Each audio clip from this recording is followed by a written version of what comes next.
Right, welcome everybody to the Alpha Tracker Tuesday Tips and Tricks webinar. We'll just wait for a few more people to join. They're joining, lots of people are joining now. Let's just say hello to a few people. Who have we got? Hello, Amy. Hello, Edward, Gay, Lynn, Paul, Peter, loads more. Thank you very much for joining us today. It's the day after the bank holiday, so you've done very well to remember that the webinar was today. This is our 7th Alpha Tracker Tips and Tricks webinar already. This month, it's about troubleshooting. So what you can do if something doesn't work as expected, how you can help yourself, and more importantly, perhaps how you can help us to help you.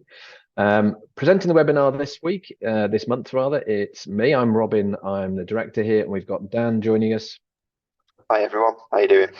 Dan's our development team leader, and Dan's going to be keeping an eye on the Q&A chat window, the question answer chat window. So if you've got any questions at all, please just pop them in there and Dan will interrupt us and we'll do our best to answer them. If we can't answer them during the webinar, then we'll answer them afterwards by email. Kim will be in touch.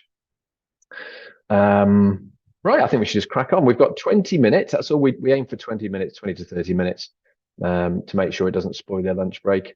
And let me just show you what we're covering off today. So first of all, if you can't access Alpha Tracker at all, or you've got an error message, what would you do? Are you waiting for an asbestos report, perhaps? That's one of the most common calls we get into the help desk. What do you do in that situation? Are you finding things slow? How to tell if it's your PC or whether it's the system or the internet? We'll cover that off today. And then finally, how to do things the most efficient way in Alpha Tracker. So I've got a couple of tips for you to show you how to do things quickly and efficiently. Maybe not the way you're used to doing them, so it's worth watching that. And then there's just how to get in touch if you do need our help. Firstly, then, what to do if Alpha Tracker is not working at all. And I just wanted to sort of give you a bit of background in this, because these sorts of systems, any system that runs on the web, they're complicated. There's lots of pieces all joined up to give you the application that you're trying to access, Alpha Tracker in this case. So there's the Amazon cloud that powers Alpha Tracker. There's the internet from Amazon through to your office. If you're working out of the office, there's all of the connection equipment at your office, the router and the hub. There's the internal office network. There's your PC. There's a web browser. Any of this can go wrong. So sometimes if you can't get onto Alpha Tracker, you might just have to switch your computer off, switch it back on and see if it goes away, or just refresh your browser. If it's a one in a blue moon error that you get on the screen, I wouldn't worry about it. No need to call us. It's a bit like when you're making a mobile phone call. Sometimes you make a mobile call, the call drops, or the other person can't hear you, or you can't hear them. All you do is switch your, just try again, isn't it? You just end the call and try again. You don't call Vodafone if you lose one call, but if you're losing lots of calls, you might. It's a bit like that with any web-based system. The occasional error, the occasional glitch is just sort of unfortunately part of life these days. As a reminder, when I was putting the slides together for this webinar, this happened to me. Google Slides glitched on me, just came up with this, an error has occurred. I had to refresh my browser and it went away. So sometimes you can't do, there's no need to report it. Just refresh your browser, log out, log in, and just try again. But what happens if you can't get on to Alpha Tracker, sort of you've tried that sort of thing and you still can't get on? Well, first thing to do is to check with the other people on your system, so the other people in the office. If they can get on and you can't, well, it's going to be something to do with your setup. So it's worth trying to troubleshoot that first. If you have a password problem, forget your password, there's actually a forget password link on the login page in Alpha Tracker. Do try that first before giving us a call. But if nobody in your office can access Alpha Tracker, or you've all got the same error message, that's an immediate and urgent call through to us so that we can help you. Our urgent calls, by the way, we will deal with them immediately, and we say 2 hours as a maximum. So within 2 hours for sure. So just give us a call and we'll sort that out. Hopefully that sums up those sort of the basics of what to do if you've got a problem like that. Dan, anything else worth chipping in with a sort of a full-time problem like that? I think that's probably covered everything there. You will go on to some other points later on to do with speed and things like that, but I think that's probably covered everything just from a general problem point of view. Great. Okay. Well, so next one then. What happens if you're waiting for a report? And what I'm going to do is I'm going to drop into Alpha Tracker for this. This is our demo system. This, as I mentioned, one of the most common calls to our help desk. Our help desk gets about 800 calls a month across our hundreds of consultancy clients from our hundreds of clients. So 800 calls a month, roughly. And this is one of the most common. Now, when you generate a document, a report in Alpha Tracker, some of them are generated in a queue. And that's because they can take many minutes to generate. If you've got an asbestos survey report with hundreds or thousands of samples in it, it's going to take some time to produce. That's just the way it is. Some of our documents, though, do actually generate instantly, by the way. Quotes now do. We're moving to bulk certificates, the same process. But asbestos reports generally will be generated in a queue. So you may have requested a document a few minutes ago, 5 minutes ago. You haven't received it and you're wondering what's going on. Well, there's a screen that you can use to tell if you're actually stuck in the queue or not, or stuck behind somebody else. And it's the document requests screen. So if I bring that up on the screen here, I just started typing documents in our search box. You may not have access to this, by the way, but somebody in your organization will. And this allows us to look at active documents or documents that are waiting in the queue, or all. I'm actually on all at the moment. Now, if I look on waiting, great. There are actually 3 documents waiting to be produced at the moment, all requested by Dan. Thank you, Dan. That was very convenient. No problem, no worries. And there's one probably that's active. Yes, there is. There's one actually generating. So if I looked in this list, so that's just, I've only got 2 now waiting. If I looked in this list and saw the document that I was waiting for, which if I look here, I can see that the project number, this is T1. And I can see that I'm behind somebody else. That probably saves you a phone call to us, because it just means your document's being generated. It's going to happen. You're just behind somebody else in the queue. You can actually, if you have multiple queues, now lots of our clients do have multiple queues, you can move documents around in the queues. So if you can see that there are 5 documents in Q1 but none in Q2, you can actually move your document to Q2 if you want, just by changing the number here. The other screen that's really useful is the performance dashboard.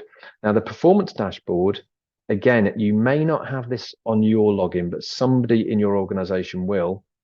This tells you how long on average you're needing to wait for your documents today. So on our demo system here, we've set it up today to show that there's at the moment a 34, and that's why it's in red, 34-minute average document time just on our demo system. So if you've been waiting 10 minutes and this says 34 minutes on average, again, you can probably expect to just wait for your document to come through in 20 minutes time. If though you've been waiting half an hour and this says 2 minutes, well, there's something probably gone wrong, and that's worth giving us a call. So 2 things you can check there for documents. One is that document request screen. Secondly, you can look on this figure on the performance dashboard. Now that brings us very nicely to something else I wanted to show you on the performance dashboard. So what is this all about here, this Apdex score, which on our demo system is showing as 100 now and 87 over the last 24 hours. So this is the 3rd sort of agenda point for our webinar today. This is, what do you do and what can you check if Alpha Tracker isn't running as quickly as you thought, as it normally does, or as you'd like it to. This Apdex score is a general performance score that tells you how quickly Alpha Tracker is working in the cloud. 100 is the best score you can have. So it's a figure from 0 to 100. And 100 means every single transaction that we monitor is happening really fast. 0 would mean no transactions that we monitor is happening even acceptably fast. In other words, they're all running slowly. Generally speaking, it'll be a number between 0 and 100. And the now figure just looks at the last quarter of an hour, whereas the 24-hour figure obviously looks at the average over the last 24 hours. Now, as a rule of thumb, if that number is 80 and above, 85 and above, you'll think that Alpha Tracker is running quickly, because it is. You know, you should see that Alpha Tracker is running really nicely for you. Between 60 and 80, it's going to be okay. Below 60, you're going to find it disappointing. Now, the point here is this: if this is a very high number, but your experience is that it's running slowly, well, there's probably something wrong on your PC or in your web browser. If, however, it's running slow for you and this is a really low number, then we need to know about it because there's something going on. In fact, we might already know about it because we monitor all Alpha Tracker systems. The Now score, we have it on a dashboard here in the office, and we can see it's color coded, so we can see systems that are going into the yellow or the red, which tells us that they've got a problem. So we actually monitor them anyway. But it's worth calling us anyway. So if you see a figure here of 50 or 60 or even 70, give us a call because something's going on. Now, if this is a high number, but you're seeing slow performance, one of the things you can do, and here's a really good tip, is you can check the speed of the internet right down to your own web browser on your PC. And you can do that. There's a website that I use, which is speedtest.net. You can just Google it as well. You can just type in internet speed check. And this, if I click go, will run a really comprehensive speed check from your web browser up to the internet, up to the cloud, and back again. The numbers you're looking for here, I always think, Dan, I don't know if you agree, but I'm thinking 10 and above should give you perfectly good performance. If you're on something like fiber at home, if you're working from home and you've got fiber broadband, you might see numbers here in the hundreds, which will be fantastic. But 10 and above is okay. Anything below 10, and I think you're probably going to struggle. Dan, would you? Yeah, I'd agree. I'd agree with that. Yeah, I think that's that sounds like a reasonable benchmark to aim for. Yeah, 10 and above, and you should be okay. Anything lower, and you might start seeing a few performance issues. So here in our office in Telford today, we've got 71 and down speed and 56 up. So this is really good, as it should be. Like I say, if you're working from home, you could easily see figures in the hundreds there. But if you're seeing figures of, 1, 2, 3, or even less than 1, then you've got an internet problem. It might be that you're connecting on a train. I actually saw somebody log into Alpha Tracker on a train the other day. They're on the seat opposite. I don't know who they were working for, but I saw them logging into Alpha Tracker. But train internet is dreadful, generally speaking. Sometimes if you share your hotspot on your mobile phone, that can be a bit ropey as well if you're in and out of signal. So this is always a good check. So speed test, if you're having particular problems, but that figure that I just showed you, this Apdex figure in your system is very high, that's a really good bet because it tells you whether the problem is with you or with the system at the other end. So that's the performance dashboard and how to check if the system is running slow or whether it's your own PC. And then what I wanted to do was run you through a couple of tips for how to use the system efficiently. And I'll start off with one that relates to opening projects or jobs, you might call them, in your system. I was talking to a user the other day that said they were having slow performance, and I was asking them what task they were actually doing. They'd been given about 200 jobs to check to see if they could be closed. So they were checking to see if the data was okay, whether the report had been issued, and whether the job had been invoiced. And what they were doing is they were going to the project menu and they were typing in their project number. So I've got one here I can use as an example. Pressing enter, that does the search. It actually opens the job screen here and then opens the job information itself on the screen now. And they were using this information, running through the details, checking the information out, and yeah, if it was ready to close, they were closing it from there. And they were doing that, and then they were closing this down and typing the next job number into the box there on the left-hand side. And they were doing that time after time after time again. Now, what that's doing, as you can see, is it's causing Alpha Tracker to generate the screen with all the jobs on each time that they search. There's a much better way. So what I showed the person how to do was this. Instead of searching here, just bring up the project list or the job list, it may be called in your system. That brings up all open jobs. Then you can bring up the searcher above the list.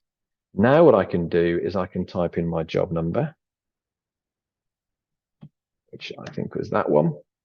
and it'll give it me on the screen here. Now, maybe all the information I need is already here, because if this was a real job, it would have all the dates filled in. And I may see straight away that I could close it.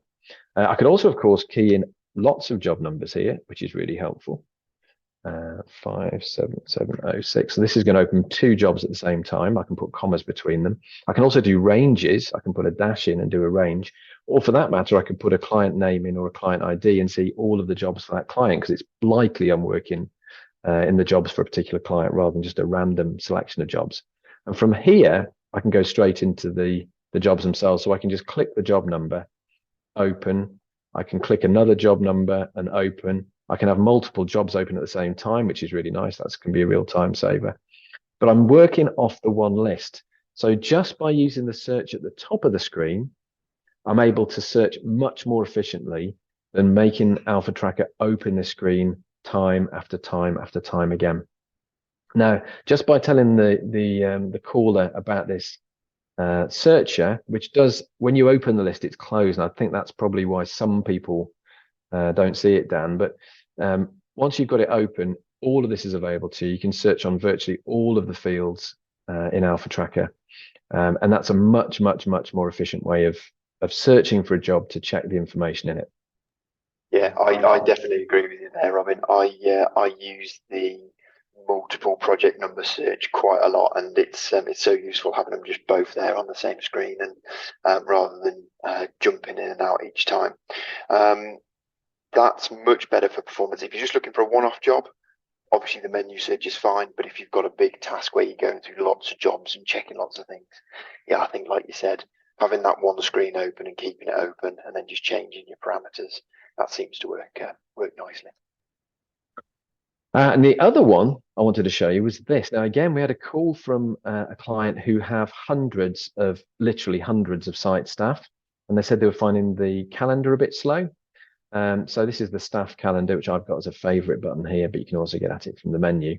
Let me show you what they were doing. So they were checking the diaries for individual members of staff, and typically 1 or 2 or 3 staff together, because they were working as teams for a particular client. What they were doing, so they had I haven't, on our demo system, I've only got perhaps 20 people here, but they have hundreds, literally.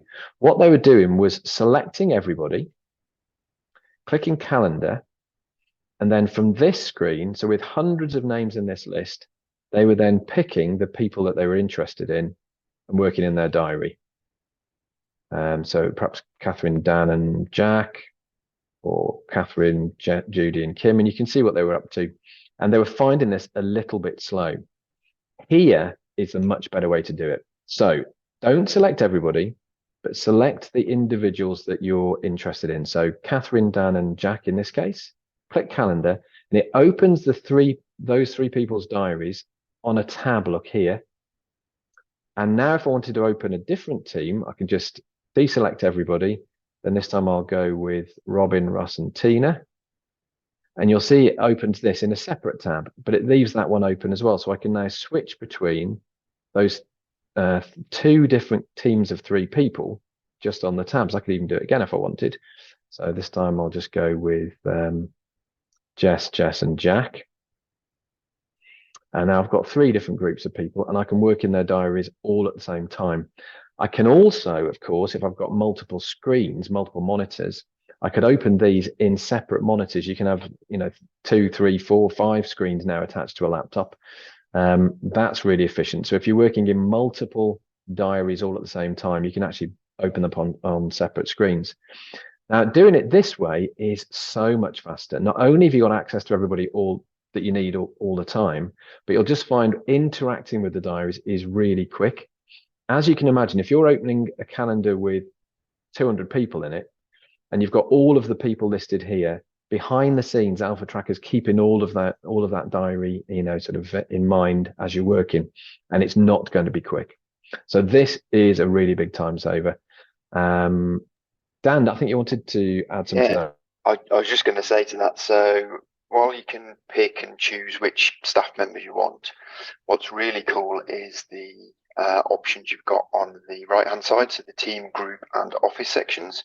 So if you spend a bit of time setting up your staff list and making sure people are in the right office and the right group and even team, so you can select who's in a particular team or who's in a particular group of people. So for example, surveyors or lab staff, things like that. You can actually just select the option on the right hand side and that'll pick all the appropriate people in that particular group. So it's an easy way for you to find the right people without having to go, oh, we'll pick Dan, Robin, Jack and Kim, for example. You can just click on whatever team they're in or whatever office they're in, and then it'll select all of those straight away. So it's a nice, quick way of selecting preset groups of people, essentially. Good tip. Good tip. Yeah, there's lots of ways of grouping people together in Alpha Tracker, and the more time you spend getting that right, the quicker it is just to find you around the system, because those lists appear in lots of places in Alpha Tracker. So that little bit of investment to get yourself set up in the first place pays dividends. So there's a good tip about the diary, and if you'd use it that way, you'll find it's quick no matter how many hundred site staff that you have. So I think that's our 20 minutes up near enough. I'll just have a quick recap while Dan just checks to see if there's any outstanding questions. People have been quiet today. I think we've got lots of people in on the chat, in on the webinar, but either I've talked too fast and nobody's followed anything that I've said, which is what I normally do, or it's the first day back after a long weekend and everyone's just chilling over a sandwich. If you do have any questions, now is the time to stick them in the Q&A chat so that Dan can interrupt me. Otherwise, I'll just recap what we were trying to cover off today. So if you can't access Alpha Tracker at all, I've got an error message. Just first thing to do is just try logging out, logging in, closing your browser, going back in, that sort of thing. Do the basics. If nobody in your office can access it or whatever, obviously that's a call to us, high priority call. We'll do that straight away. But do ask your colleagues first. We do occasionally get calls on the help desk where people haven't done that, and in fact, it's just their PC that's got a problem. If you're waiting for a document, so you've generated a big asbestos report and you're wondering when you're going to get it, you can actually check the queues yourself, or somebody in your office can, your super user can. If you're finding things a bit slow, look on the performance dashboard, have a look at that Apdex score. 100 means it's Alpha Tracker's running at full speed, really good performance. 0 would mean it was dreadful. It's generally somewhere between 80 and 100, that's what we're aiming for. And if it's 80 to 100, you should be finding things acceptable. If the score that's shown on the dashboard's a high score, but you're finding it slow, try logging out, try closing your browser, go back in. Is it any better? If it isn't any better, give us a call. But before you give us a call, do that internet speed check, because that's the first question we're going to ask you, just to make sure that your PC and your internet are actually working okay. And then finally, I showed a couple of tips there about how to work most efficiently in Screen. So bring up a list of projects or quotes or whatever it is, and use the searcher above the list. If you've got lots of work to do in that particular area, don't keep searching from the menu. You'll find it's much quicker. And if you're working with calendars, only open the people that you need. It's much, much faster to do that. Any questions, Dan, or are we just wrapping up? I think we're just wrapping up. Everyone seems to be quiet this afternoon. In which case, I'll just remind you the numbers. You can call us 24 hours a day, 7 days a week, 365 days of the year. There's always going to be a human being ready to take your call. The local rate numbers, if you're in the UK, there's the number on the screen on the left-hand side. That's our office that me and Dan are in at the moment. And if you're in Australia or New Zealand, there's the number to call on the right-hand side. Call us out of hours. You may end up speaking to another country, but don't worry. It's just a local rate call to you, and everyone will be able to access your system and help. Thanks again for joining our webinar. Next one will be at the end of next month. We don't have a topic yet for next month, so if you want to suggest something, drop us a line or give us a call, and we'll cover off the most sort of suggested topics next month in the Alpha Tracker tips and tricks webinar. I knew I wouldn't be able to get that one out. Thanks again, and see you next time.